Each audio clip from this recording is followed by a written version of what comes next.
Grabando. Bueno, buenas, somos el grupo 6, conformados por Juan Manuel y quien les habla Ignacio Agustín. En esta presentación lo que vamos a hacer es elaborar el desarrollo de nuestro TP para la materia. El mismo consiste en el análisis y comparación del comportamiento de las acciones de Tesla, como ven en la imagen, con distintas criptomonedas como pueden ser Bitcoin, Ethereum, Litecoin, Binance Coin, eh, y tratar de predecir eh, a futuro momentos óptimos para la compra y la venta. Eh, Acá lo que podemos ver es el comportamiento que tuvieron las distintas criptomonedas y las acciones de Tesla a lo largo del tiempo, desde el 1 del 6 del 2021 hasta el 1 del 6 de este año. Bueno, antes que nada, el proceso que vamos a seguir es que en una primera instancia se detecta a través de un método de correlación de comportamiento, que ahora se los voy a explicar, cuáles de las criptomonedas tienen la mayor coincidencia con la acción de Tesla. Una vez detectado esto, se van a aplicar a la, a la criptomoneda más parecida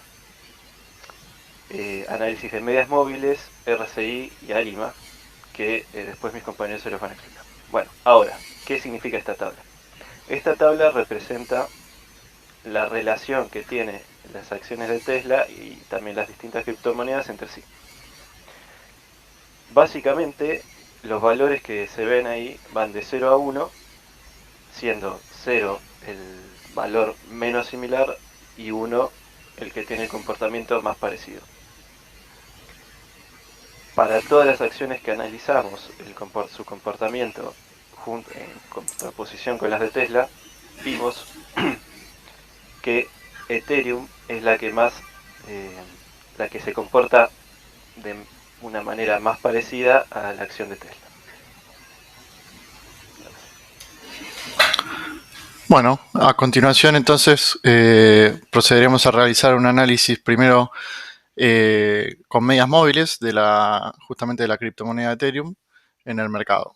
Eh, Primero que nada, bueno, las medias móviles son curvas que se basan en las últimas cotizaciones del activo, mostrando un promedio de estas. De esta forma, aquí por ejemplo tenemos tres medias móviles distintas, las 7, 20 y 200, en las cuales se forman justamente tomando las últimas 7, 20 y 200 cotizaciones, respectivamente.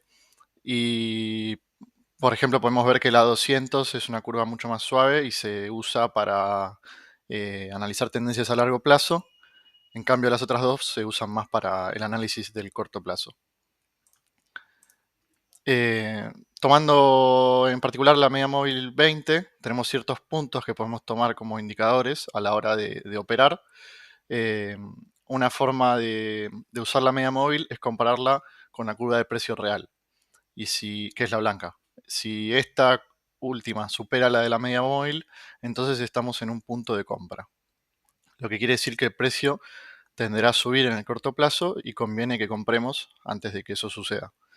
En cambio, por otro lado, si la curva del precio se encuentra por debajo de la media móvil, entonces estamos en un punto de venta, lo cual quiere decir que el precio va a bajar en el corto plazo y bueno, también nos conviene vender para aprovechar el beneficio. Y bueno, acá en el gráfico se pueden ver varios ejemplos de puntos de compra en verde y de venta en azul. Sin embargo, bueno, esta media móvil presenta algunas fallas o deficiencias, por así decirlo.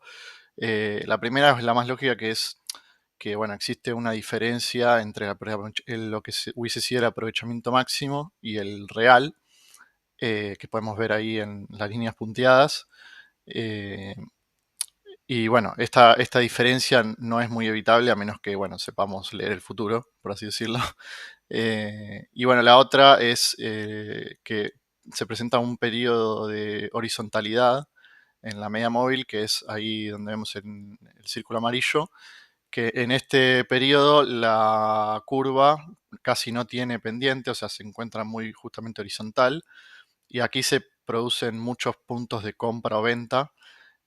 Si tomamos el análisis que vimos en la slide anterior, y aquí ya no es tan conveniente usar este método. Luego tenemos la media móvil 200, que bueno, como dije anteriormente, sirve para análisis a más largo plazo. También podemos usar el cruce de la curva de precios con la de esta media móvil para saber cuándo conviene comprar o vender. Pero también se pueden observar si estos puntos de soporte, que son estos que están los círculos naranjas, que básicamente nos indican que aunque haya picos contrarios a la tendencia actual, la curva va a rebotar y mantener su crecimiento o decrecimiento, depende de dónde estemos. Entonces podemos ver, por ejemplo, el primer punto marcado, que la curva de precios se encuentra en alza, de repente tiene un pico hacia abajo, pero no cruza la media móvil 200, entonces podemos prever que el precio va a rebotar y va a seguir subiendo, que es lo que termina sucediendo, ¿no? Eh, y bueno, después vemos otros dos ejemplos más en los que sucede lo mismo. Y bueno, a su vez también podemos usar las dos juntas, de tal forma que cuando estas dos medias móviles se cruzan en alza, eh, por ejemplo ahí al principio, el punto verde, quiere decir que estamos en un punto de compra porque el precio está subiendo y bueno, conviene comprar. En cambio, cuando se cruzan a la baja, las dos curvas están a la baja y se cruzan, bueno, sucede lo contrario, ¿no? O sea, el precio está bajando y nos conviene vender. Luego, por otro lado, tenemos el RSI, que es el índice de fuerza relativa, que es un indicador que oscila entre los valores de 0 y 100 y nos permite también prever qué operaciones son convenientes, ¿no? Lo primero a tener en cuenta es que si la curva del RSI se encuentra por encima de 50, esto indica que el precio del activo está en alza. En cambio, si está por debajo, bueno, estará en baja, por debajo de 50, ¿no? Después, por otro lado, tenemos otros dos puntos de referencia que son el valor 30 y el 70. Y bueno, si la curva se encuentra por encima de 70, estamos en un punto de sobrecompra. Y esto quiere decir que el precio en el corto plazo tenderá a bajar y que deberíamos vender. Y cuando la curva está por debajo de 30, bueno, ocurre lo contrario. Estamos en un punto de sobreventa y el precio tenderá a subir y nos conviene comprar. Esta herramienta, bueno, también cuenta con sus falencias, entre las cuales podemos nombrar la divergencia positiva y negativa. Esto ocurre cuando la curva del índice supera el valor de 30, pero el precio luego continúa en alza, o bien cuando se encuentra por debajo de 30 y el precio no sube, sino que sigue bajando. En el gráfico acá de Ethereum podemos ver un ejemplo de divergencia negativa justo antes de septiembre del 21, que tenemos que la curva del RSI está por encima de 70 y sin embargo el precio no bajó, sino que continuó subiendo en los días posteriores. Bueno, otro análisis que hicimos fue el de intentar predecir el precio futuro de la criptomoneda. Para esto hicimos un forecasting de la señal utilizando el modelo ARIMA. Lo primero que hicimos fue analizar la estacionalidad de la señal para saber si la señal es apta o no para hacer forecasting. Para esto usamos los tests de Dickey-Fuller y el KPS, que combinando sus resultados nos permiten saber si la señal es o no estacionaria.